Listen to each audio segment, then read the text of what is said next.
संयुक्त किसान मोर्चा ने दिल्ली में 29 नवंबर को होने वाली किसान ट्रैक्टर रैली मुलतवी करने का ऐलान कर दिया है। दिल्ली में किसान मोर्चा ने मीटिंग के बाद ये अहम फैसला लिया। किसान मोर्चा के लीडरान ने बताया कि 4 दिसंबर को किसान मोर्चा की जानिब से एक अहम मीटिंग मुनक्किद की जाएगी। इस मीटिंग में एमएसपी, किसानों के मसाइल के तई हुकूमत के फैसलों पर गौर खौस किया जाएगा। किसान लीडरों ने मजीद कहा कि एमएसपी के अलावा शहीद किसानों की मदद और लखीमपुर खीरी मामले में मुलविस अफराद के खिलाफ कार्रवाई और दीगर मुतालबात पर एक चिट्ठी यानी एक खत वज़ीर-ए-आज़म नरेंद्र मोदी को भेजा गया है। उस दिन बता देंगे हम क्या रहेगी। जो आशीष जो लखीमपुर खीरी कांड में है उनको आपने कहा कि मंत्रिमंडल से बर्खास्त किया जाए, लेकिन वो अभी भी पीएम उस पर कोई बात नहीं कर रहे। हाँ, बात नहीं कर रहे कोई। तो क्या उसके लिए तो ये हर जगह जो देश में चर्चा होती है, यहाँ पे भी हम आए तो उसका नाम आया कि उसको बर्खास्त करो, तो नहीं वे करेंगे जब तक वो नहीं होगा और उसको न्याय नहीं मिलेगा लखीमपुर को, तो हमेशा उसका नाम लिया जाता रहेगा। संयुक्त किसान मोर्चे की तरफ से एमएसपी को छोड़ के, एक एमएसपी बहुत बड़ा मुद्दा है वो मान लिया है, इसके अलावा कुछ और संयुक्त किसान मोर्चे ने कोई प्लान बनाए हैं किसानी के लिए कि जिससे कि किसान जो है खुशहाल हो सके।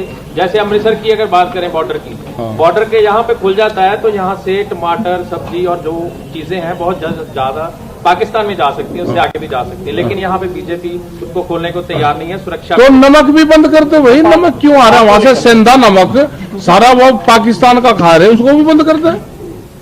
वो भी तो आ ही रहा है ना।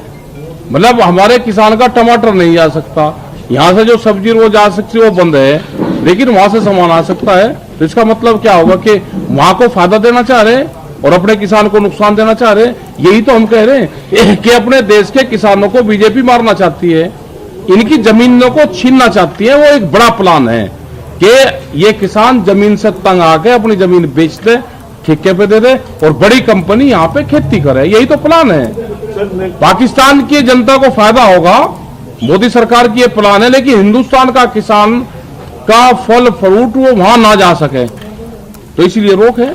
नरेंद्र तोमर ने कहा है जो पराली का मुद्दा जिसपे अपराध माना जाए, जिससे अपराध मुक्त किया गया, उन्होंने बयान दिया। अरे दे दिया होगा, जब हमने तो ये कहा था ना उनको कि आप बगैर पराली के चावल कैसे पैदा होता है वो टेक्नोलॉजी बता दो हमको, तो उसके उसमें उन्होंने दे दिया बयान। एक टिकैत साहब बॉर्डर के पार 21,600 एकड़ जमीन है, 4 साल से उनका मुआवजा पेंडिंग है। वो पंजाब के जो बॉर्डर एरिया के किसान काफी दिल्ली भी गए थे।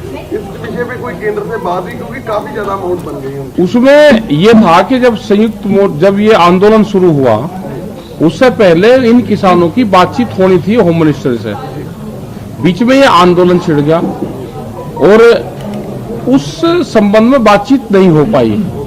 ये जैसे ही ये इशू आएगा या भारत सरकार बातचीत करेगी तो ये इशू हमारी प्रायोरिटी पे है। और पहले भी ये किसान आए थे जो जम्मू कश्मीर के आसपास के किसान थे, वे किसान हमारे पास में आए थे और इसी तरह की प्रॉब्लम पूरे बॉर्डर क्षेत्र में होगी।